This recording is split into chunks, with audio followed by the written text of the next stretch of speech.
अस्सलाम वालेकुम फ्रेंड, कैसे हैं आप सब। उम्मीद करती हूँ कि सब खैरियत से होंगी। ये बना रही हूँ छोटी बच्चियों की टॉप शर्ट।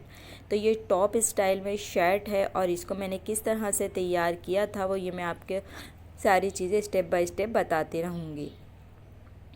तो इसकी एक मुकम्मल मैंने कटिंग भी इसके अंदर दिखाई है और स्टिचिंग भी मैंने दिखाई है इसके अंदर कि किस तरह से इस सूट को मैंने कटिंग किया था और इसको स्टिच किया था। बहुत ही खूबसूरत सी ये शॉर्ट शर्ट लग रही थी टॉप स्टाइल में। इसके दामन गोल था और एयरलाइन टाइप का इसका स्टाइल था। फ्रंट पे पिंटेक्स लगी हुई थी, गले में लटकन लगी हुई थी और ये देखें आस्तीनों पे लास्टिक भी लगी हुई थी। तो इस तरह से इस सूट को मैंने रेडी किया। मैंने सबसे पहले इसकी स्लीव्स को रेडी किया। तो स्लीव्स को रेडी करने के लिए हमने ये लास्टिक ले ली थी। मेरे पास ये चौड़ा वाला लास्टिक था जो हम ट्राउज़र में इस्तेमाल करते हैं। तो उस लास्टिक को मैंने लिया और लेने के बाद बीच में से हाफ़ कर लिया था। तो इसकी कटिंग आपने कर लेनी है। अगर आपके पास पतली वाली लास्टिक नहीं है तो आप चौड़ी लास्टिक को ही पतला कर सकते हैं। तो इस तरह से मैंने इसकी स्लीव्स के लिए लास्टिक को कटिंग करके रख लिया था। और ये देखें, ये मेरे पास कपड़ा है, यानी कि अभी मैंने इसकी कटिंग नहीं की है। कटिंग करने से पहले मैंने इसको जो है पहले चकोर पीस को ही लिया और इसका सेंटर मैंने प्रेस से कर लिया था। और फिर उसके बाद दोनों साइडों पे दो दो प्लेटें डाली थी, थोड़ी सी बढ़ती हुई प्लेटें डाली थी, यानी कि 2.5 से 3 इंच के करीब चौड़ी चौड़ी करके मैंने ये प्लेटें डाली थी, यानी कि दोनों प्लेटों का रुख मेरे आमने सामने था। तो इस तरह से करके ये मैंने इसके ऊपर प्लेटें लगाई और लगाने के बाद उसके ऊपर सिलाई लगा ली थी। ये देखें, इस तरह से मैंने इसके ऊपर सिलाई लगाई थी और ये प्रिंट इस तरह का है। तो आपको सिलाई इतनी नज़र नहीं आ रही होगी, लेकिन मेरी कोशिश यही होती है कि मैं आपको अच्छे से सफाई से दिखा सकूं। तो ये देखें, इस तरह से ये मैंने इसके ऊपर प्लेटें लगाई और प्रेस से इसको अच्छे से मैंने जमा लिया था। और ये देखें, इस तरह से ये मैंने 2 इस साइड पर लगाई थी, 2 उस साइड पर लगाई थी और दोनों का रुख आमने सामने रखा था। फिर इसके ऊपर मैंने सिलाइयाँ लगा ली थी और ये सिलाई लगाने के बाद ये देखें, ये प्लेटें हमारी हो गई। और ये देखें, 2 यहाँ पर हैं, 2 इसके सामने वाली पे हो गई। और फिर इसके बाद क्या करना था, हमने इसकी फिर मुकम्मल कटिंग करनी थी। कटिंग करने के लिए भी मैंने मशीन पर ही इसकी कटिंग कर ली थी, क्योंकि ज़्यादा बड़ी ये शर्ट थी नहीं, तो आसानी से इधर कटिंग हो गई थी। तो फिर मैंने सिलाई लगाने के बाद इसकी जो है साइज़ वगैरह मैंने इसका लिया। लेने के बाद साइज़ से इसका निशान लगाया, शोल्डर गिराए, आर्मोल की कटिंग की मैंने इसकी। ये देखें, पहले हमने पिंटेक्स करनी है, तो इससे आपकी शर्ट की कटिंग बहुत अच्छे से हो जाती है। वो यूँ अच्छे से हो जाती है तो आपकी जो भी चीज़ है वो थोड़ी बहुत भी ऊपर नीचे नहीं होती। तो मैं इस तरह से कटिंग करती हूँ। अगर आपको मेरा तरीका अच्छा लगता है तो आप भी इसी तरीके से मेरा काम को नोट करके इस तरह से ही करिएगा। आपको काम करने में आसानी होगी, क्योंकि मैं आसान तरीके से बताना चाहती हूँ, बहुत मुश्किल और हार्ड तरीका नहीं बताती, क्योंकि जो घरों में सीने वाले होते हैं वो उस तरीके से समझ नहीं पाते और ना ही कर पाते हैं। तो मैं चाहती हूँ कि मैं आसान तरीके से समझाऊँ ताकि आप अच्छे से काम को समझ सकें और कर भी सकें ख़ुद घर में।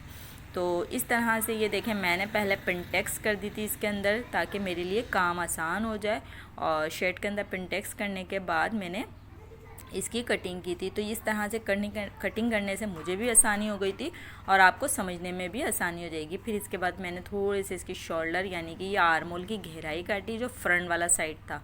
फ्रंट वाली ही साइड पे हमने पिंटेक्स करी थी। और ये देखें, इसके ऊपर फ्यूजिंग का मैंने कहीं इस्तेमाल नहीं किया और मशीन पर ही बैठे बैठे मैंने इसकी जो है कटिंग भी सिलाई भी सब कुछ यहीं कर दिया। मुझे उठने की ज़रूरत नहीं पड़ी यहाँ से। और ये देखें, ये गले की हमने इसकी गोलाई काटी। गला मैंने ज़्यादा बड़ा नहीं काटा था, क्योंकि ये बच्चियों का सूट था। बच्चों के सूट पे ज़्यादा बड़े गले सही नहीं रहते। और फ्रंट से मैंने इसको हल्का सा खोल दिया था, तो ये मेरा डिज़ाइन भी हो गया था और फ्रंट से खुल भी गया था। क्योंकि अगर बच्चों के सर में ना आए तो आपने बैक साइड से खोलना होता है या फिर फ्रंट साइड से आपने इसको कोई भी डिज़ाइन देके इस तरह से खोलना होता है, ताकि बच्चियों के सर से ये आसानी से उतर जाए। तो इस तरह के गले आपने बनाने होते हैं बच्चों के सूट के ऊपर। तो ये लाजमी आपने बैक साइड से खोलना होता है या फिर फ्रंट साइड से। कोई ऐसा गला अगर आप बना रहे हैं तो जिससे बच्चों को आसानी रहे सर से उतारने में, तो आपने फ्रंट साइड से खोलना होता है। क्योंकि अमूमन बच्चों को ये गले यानी कि छोटे हम रखते हैं बच्चों के गले, तो गले सर से उतरते नहीं हैं। और बच्चों के गला हमेशा 3 इंच पे रखना चाहिए। 3 से 3.5 इंच के ऊपर ये गला आपने रखना चाहिए। ज़्यादा बड़ा गला नहीं करना चाहिए बच्चों का। तो मैं रखती हूँ 3 इंच से 3.5 इंच के करीब की, मतलब मैं इसकी वो रखती हूँ डिप जो है मैं इसका 3 इंच रखती हूँ, जितना हम बैक गले की कटिंग करते हैं बड़े सूटों की। तो जितना समझ लें हम 2.5 से 3 इंच का बैक गले की कटिंग करते हैं बड़े सूटों की।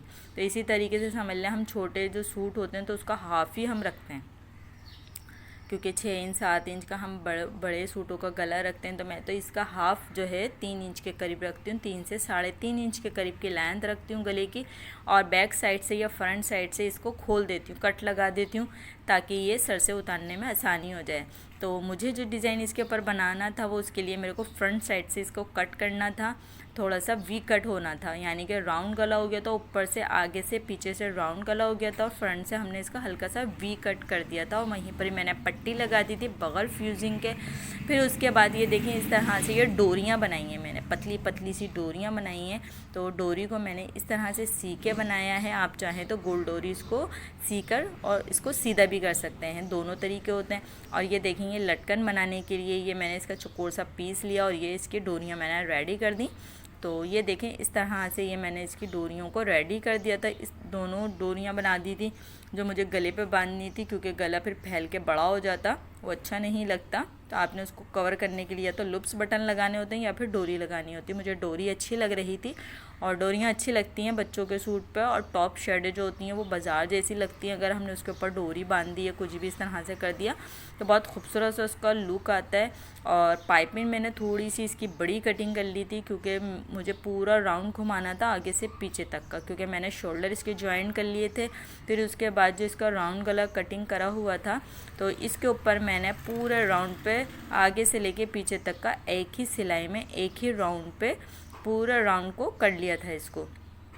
तो इस तरह से मैंने पूरी पाइपिंग एक ही साथ लगाई, और जब इसकी मैं दूसरी सिलाई लगाने पे आई तो उसी सिलाई के साथ मैंने इसकी लटकनों को दबा के सिलाई कर दिया था। ये देखें इसकी नोकों के साइड में मैंने इसकी जो लटकनें बनाई हुई थी डोरियाँ, वो मैंने इसके ऊपर अटैच करके उसको सिलाई करके पक्का कर दिया था, और एक ही सिलाई पे मैंने इसको पूरी गले को आगे से पीछे तक पे सिलाई लगा ली थी। ये देखें आप तुरपाई भी कर सकते हैं, ये आपके ऊपर है, लेकिन छोटे बच्चों का सूट था मैंने सिलाई ही कर दी इसके ऊपर, और ये लटकनें भी अच्छे से उसके अंदर दबा दी थी। जो हमारा पाइपिंग का जो फोल्डिंग आ रही थी मैंने उसी के ही अंदर इसको दबा दिया था और इसको पक्का करके सिलाई कर दिया था। ये देखें कितनी आसानी के साथ हमारा गला तैयार हो गया, और कितना खूबसूरत ये गला लग रहा है, यानी कि जब ये बच्चे पहनते हैं तो बड़ा प्यारा लगता है ये। और ये देखें ये कुर्ते नुमा सा गला बन गया, पीछे से हमारा आगे पीछे से राउंड शेप में आ गया, और फ्रंट से हमने हल्का सा वी कट दिया और उसके अंदर लटकनें बांध दी। ये हमारी स्लीव्स आ गई, स्लीव्स की मैंने साइड की सिलाई लगा ली थी, और आगे से ये हमारे कुर्ते नुमा कटिंग थी, यानी कि चौड़ी कटिंग थी, क्योंकि मुझे लास्टिक इसके अंदर लगानी थी। तब मैंने एक नेफे की तरह इसको फोल्ड कर लिया था, लास्टिक को बाद में इसके अंदर प्रो लिया था। मैंने इस तरह से लास्टिक लगाई थी इसके अंदर, आप इस तरह से भी लगा सकते हो, और अगर आपको ऐसा मुश्किल लगता है तो आप इसको खुले पे ही लगा सकते हैं, साइड की सिलाई लगाने से आप पहले भी लगा सकते हैं। तो मैंने इस तरह से इसके ऊपर ये लास्टिक लगाई थी, और फिर लास्टिक को इस तरह से पिन के अंदर, बड़ी वाली पिन थी सेफ्टी पिन, उसके अंदर प्रोया और प्रो कर इसके अंदर यानी कि नेफा जैसा जो बनाया था उसी के अंदर प्रो की लास्टिक को निकाल लिया था मैंने। ये देखें इस तरह से करके ये मैंने कर लिया था, और ये तरीका भी सही है। और अगर आप डायरेक्ट मशीन से सिलाई लगा के करना चाहते हैं तो आप वैसे भी कर सकते हैं। और फिर इसके बाद ये देखें ये जो इसके दोनों कोने थे मैंने इनको पकड़ा और इनके ऊपर मशीन से अच्छे से पक्की करके सिलाई लगा ली थी, डबल तिबल करके। और फिर इसके बाद इसको हमने अंदर ही कर देना है वापसी, और जहाँ से हमने खोला था ये सिलाई लगाने के लिए इलास्टिक को, उस जगह को हमने वापसी पैक करना है, उधर को वापसी सिलाई लगानी है। ये जो जगह हमारी थोड़ी सी खुली थी इसको हमने यहीं से वापसी सिलाई लगानी है। ये देखें ये मैंने वापसी जो खोली हुई थी जगह पिन से यानी कि लास्टिक लगाने के लिए, इसको हमने वापसी पैक कर दिया। ये देखें लास्टिक हमारी लग गई है, और इसका लुक देखें कितना प्यारा आ रहा है। इसी तरह से ये टॉप शर्ट को मैंने रेडी कर दिया। ये दो शेडें थी एक जैसी, और ये देखें इस तरह से करा। फिर इसकी गोल कटिंग जो मैंने की हुई थी ये बारीक बारीक मैंने इसको फोल्ड करना था। तो ये देखें इस तरह से आपने पूरी शर्ट को रेडी करना है। फिर आगे पीछे से एक ही सिलाई पे, यानी कि आपने अलग अलग करके नहीं करना है कि फ्रंट का दामन आप पहले फोल्ड कर लें फिर बैक साइड का दामन फोल्ड कर लें अलग अलग। आपने अलग अलग करके फोल्ड नहीं करना है नीचे का, आपने पहले पूरी कमीज़ को रेडी करना है। रेडी करने के बाद आपने एक ही सिलाई पे यानी कि आगे पीछे से एक ही सिलाई पे आपने इसको फोल्ड करना है बारीक बारीक करके। इससे इसके अंदर बहुत खूबसूरती आती है और गोलाई भी आती है इसके अंदर। तो मैंने इस तरह से करके पूरी शर्ट को रेडी कर लिया था, और बाद में इसकी नीचे की ये दामन फोल्ड कर लिए थे। ये देखें आप आपको मैं इस पूरी कमीज़ की मैंने इसकी स्टिच दिखा दी, कटिंग भी दिखा दी और उम्मीद करती हूँ कि आपको डिज़ाइनिंग समझ में भी आई होगी और तरीका भी समझ में आया होगा। अगर मेरी वीडियो अच्छी लगती है तो लाइक सब्सक्राइब करें और कमेंट करके बताइएगा मेरी वीडियो कैसी लगती है। इसी तरह की अच्छी वीडियो देखने के लिए मेरे चैनल पर विज़िट करें। छोटे बड़े बच्चे कपड़ों के हर तरह की डिज़ाइनिंग मेरे चैनल पर मौजूद है।